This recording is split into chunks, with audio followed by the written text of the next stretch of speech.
Baik, pada kesempatan ini kami akan mempresentasikan hasil dari proyek kelompok kami yang berjudul Aplikasi Sistem Informasi Antrian Bank Berbasis Web.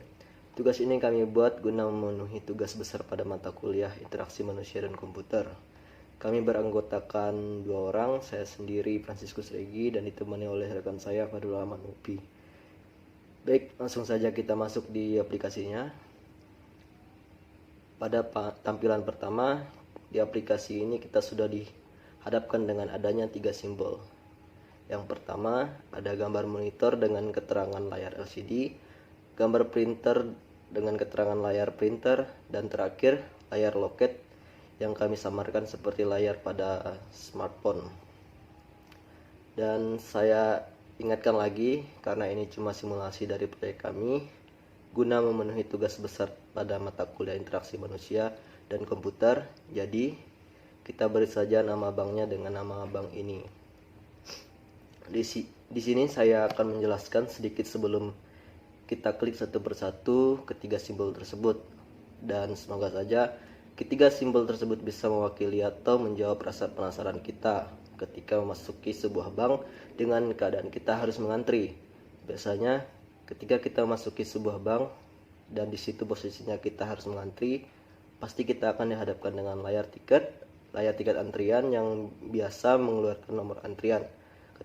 Ketika kita mengkliknya, keluarlah sebuah file yang berupa printout di atas kertas, dan biasanya kita menyebutnya dengan tiket antrian.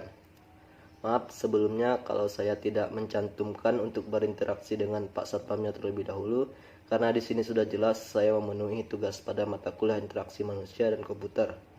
Karena Pak Satpamnya bukan komputer, jadi kita abaikan saja. Lanjut. Ketika kita sudah menerima tiket antrian, kita akan dihadapkan dengan suatu monitor yang membantu kita mengetahui beberapa nomor antrian orang yang terlebih dahulu mengantri dan masih menunggu untuk dipanggil nomornya di belakang nomor antrian kita. Ketika nomor antrian kita sudah dipanggil dan muncullah di layar monitor yang berada persis di depan tempat kita menunggu tadi, kita diarahkan dengan teller bank yang sudah siap melayani kita sesuai loket yang ada di nomor loket antrian kita. Dan teller tersebutlah orang di balik layar yang memanggil nomor antrian kita melalui komputernya. Di sini kita sebut saja sebagai layar loket. Jadi, di sini sudah cukup jelas kalau ketiga simbol tersebut bisa mengarahkan kita melalui komputer dengan masing-masing pandangan dan cara kerjanya yang berbeda. Karena di sini kami cuma menggunakan satu komputer, jadi ketiga pandangan itu akan kami presentasikan dalam satu komputer ini.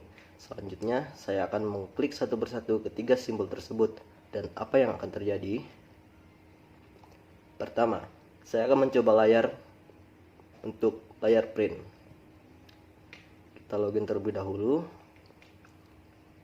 Ini pandangan kita ketika ingin mengambil tiket dan mau mengantri. Sesuai dengan keterangannya, ada 2 opsi yang bisa membantu kita menyesuaikan kebutuhan dan tujuan kita pergi ke bank. Di sini ada transaksi dan administrasi, yang dimana pada transaksi kita biasanya ingin melakukan transfer atau penyetoran uang, dan administrasi ketika kita ingin membuka rekening dan lain-lain. Baik, di sini saya akan mencoba pada opsi transaksi dan kita mendapatkan untuk nomor antriannya. Selanjutnya pada layar LCD.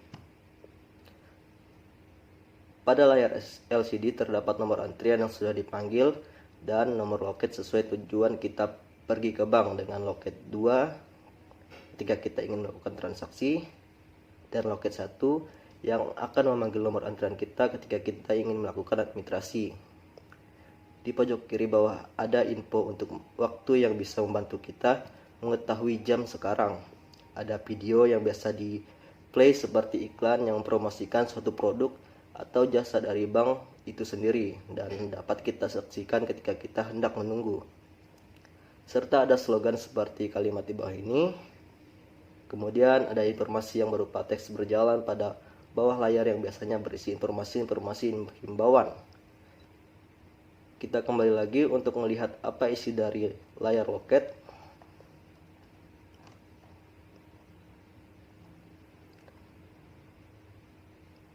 Pada layar teller diminta untuk melakukan login akun sesuai dengan tugas mereka sebagai admin loket. Misalkan di sini saya login sebagai teller yang ingin melayani customer yang ingin melakukan transaksi.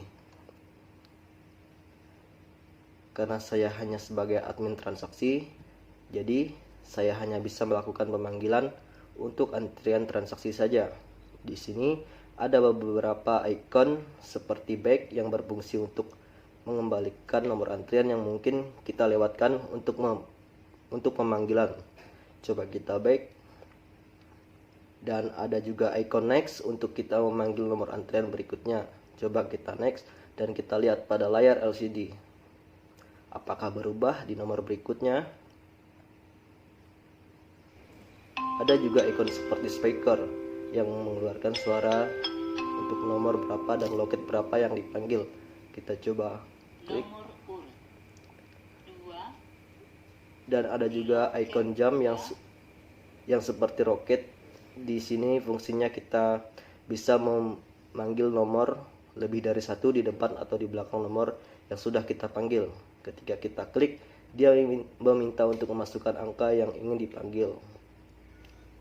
Dan selanjutnya ada keterangan save ketika admin ingin menyimpan data customer yang sudah dipanggil. Kita coba untuk masukkan data dan kita save.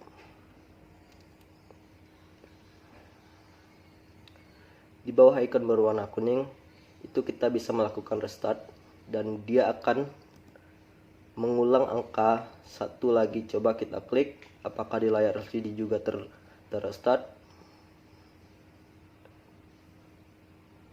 Sepertinya sudah sesuai. Ada icon print di sini yang berfungsi untuk kita merestart nomor pada layar print. Kita coba klik. Di sini terlihat pada layar print nomor antriannya kembali lagi di nomor 1 untuk nomor antrian pada loket transaksi. Jadi itulah yang bisa user transaksi lakukan pada panel antrian transaksi. Di sini ada customer transaksi. Ketika kita klik, di bawahnya terdapat data customer yang tadi saya sudah simpan saat melakukan pemanggilan nomor sebagai user loket transaksi. Dan administrasi kita cuma bisa melihat data customer, tidak bisa menghapus ataupun mengeditnya karena salah satu data penting yang berupa laporan data yang menggunakan jasa kita atau perusahaan kita. Biasa disebut dengan laporan data customer. Jadi di sini sudah jelas untuk posisi admin transaksi maupun administrasi yang tadinya melayani kita di loket, mereka tidak sepenuhnya memegang hak akses untuk suatu sistem informasi antrian ini. Jadi siapakah yang mempunyai hak akses sepenuhnya pada sistem informasi antrian ini? Kami menamainya dengan sebutan administrator. Nanti akan dibantu rekan saya akan menjelaskan pada sudut pandang si administrator tersebut. Baik, kita kembali lagi sebagai admin transaksi. Di sini di bawah antrian transaksi terdapat antrian administrasi. Coba kita buka. Jadi di sini kita juga tidak punya hak akses untuk tugas orang lain, sekalipun derajatnya sama dengan kita, karena sistemnya seperti itu. Kita cuma bisa mengakses fitur kita sebagai admin transaksi dan tidak bisa mengakses fitur yang dimiliki oleh admin administrasi, dan begitu juga sebaliknya. Siapa saja user yang masuk sebagai admin administrasi, dia cuma bisa mengakses fitur yang dimiliki khusus untuk admin administrasi. Jadi fitur apa saja yang dimiliki oleh admin administrasi?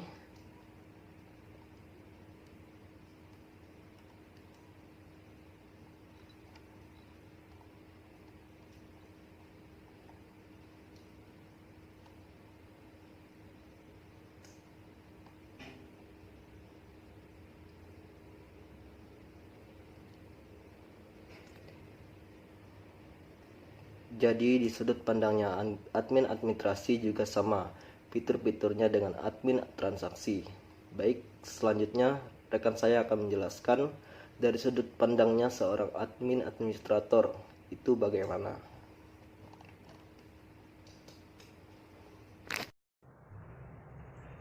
Pertama, seorang administrator juga mempunyai akun login dengan menyertakan username dan password guna menjaga sistem agar tetap aman. Untuk login admin ada di pojok kanan atas.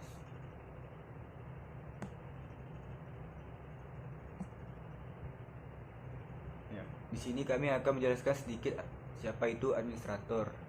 Yang kami namakan administrator di sini orang yang mempunyai hak akses sepenuhnya atau orang kepercayaan dari suatu perusahaan yang mempunyai tanggung jawab besar terhadap sistem informasi antrian ini.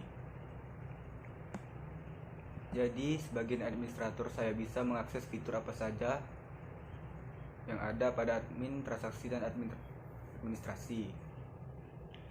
Misalnya di sini saya bisa melakukan panggilan untuk panel loket administrasi.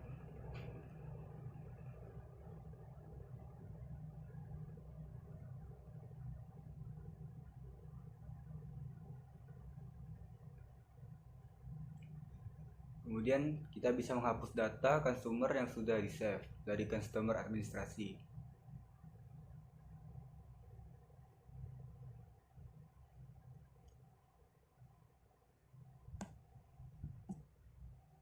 Kemudian pada menu setting di atas saya bisa menambahkan atau menghapuskan dan mengubah pengguna akun seperti akun admin transaksi dan akun admin administrasi.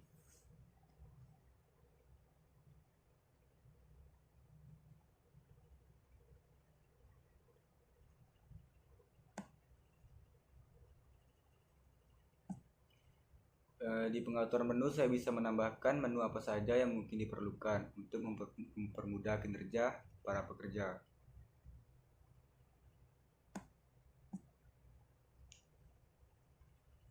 Kemudian pada setting loket saya bisa mengubah nomor pada loket. Misalnya saya akan mengubah nomor loket pada administrator.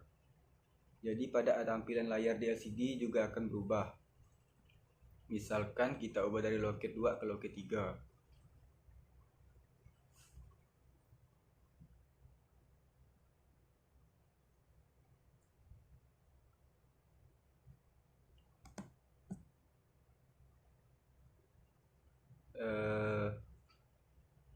Pada menu setting video di layar LCD, saya bisa mengubah video apa saja yang mau di play di layar LCD.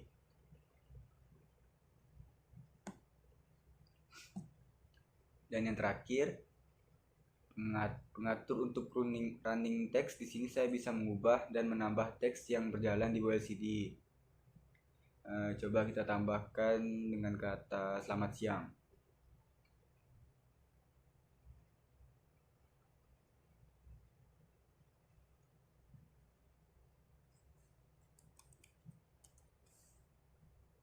Ya.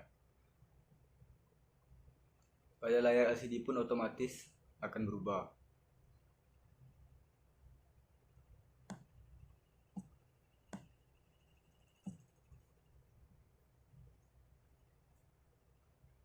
Ya, baik. Kami akhiri presentasi aplikasi sistem informasi antrian berbasis web ini. Kami mohon maaf jika ada kekurangan jelas dari presentasi kami. Kami ucapkan sekian dan terima kasih. Assalamualaikum warahmatullahi wabarakatuh.